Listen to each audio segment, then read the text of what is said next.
With 95% of her body covered in burns, she became the first victim in history to testify in her own murder trial. On the morning of August 2nd, 2015, a 31-year-old woman named Judy Malinowski climbed into the passenger seat of her boyfriend Michael's truck, buckled her seatbelt, and stared out of the windshield as she pulled out of the driveway and headed to a rehab center about 10 minutes away. Today was a really big day for Judy. She had made up her mind that she was going to check herself in and get clean. Not for herself, but for her two daughters back at home who are 6 and 8 years old. Now, the reason Judy was fighting an addiction in the first place actually goes back about a decade to when she was in her 20s and had been diagnosed with ovarian cancer. After surgery and treatment, she did survive the cancer, but the experience left her with a chronic pain that never fully went away. And so her doctors put her on opioid painkillers to manage it, and for a while it worked fine, but then her insurance stopped covering the prescription, and Judy, who was still dealing with the pain and suddenly couldn't afford the medication,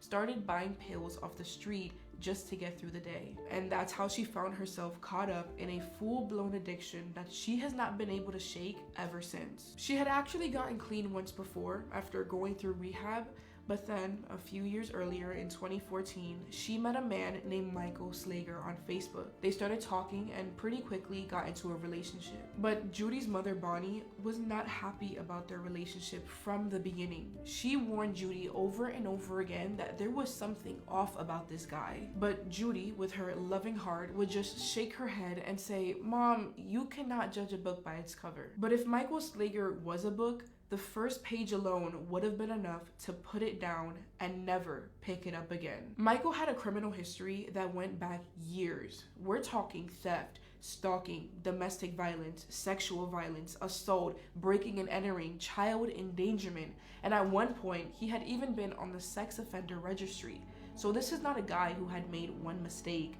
This was a pattern that went on for a long time. But more than that, at some point, Michael had figured out that Judy was struggling with an addiction, and instead of helping her, he had started supplying her with heroin himself. And he did all of this while staying completely sober. So that means that even on the days when he put his hands on her, when he screamed and degraded her, he knew exactly what he was doing. And Judy couldn't leave, because if she did, she would lose access to the drug that her body depended on to function. And Michael knew that, so he used it to his advantage. As Judy sat in the passenger seat watching the rehab center get closer and closer through the windshield, she had made up her mind. She was gonna get clean and leave Michael. She was gonna be there for her daughters the way she wanted to be, the way that they deserved. But then, as they were pulling into the parking lot and Judy could see the front doors right there, something happened. Suddenly, she felt this knot of nervousness in her stomach, and before she knew it, she turned to Michael and said she wasn't ready yet. So she asked him if they could make one quick stop to the Speedway gas station that was nearby. She said she just wanted to grab a couple of cigarettes and call her daughters before going in. And so Michael said sure, and he turned the truck around and headed toward the Speedway. Somewhere on that drive, Michael reached over and picked up Judy's phone. And when he looked at the screen, he saw text messages between Judy and another man.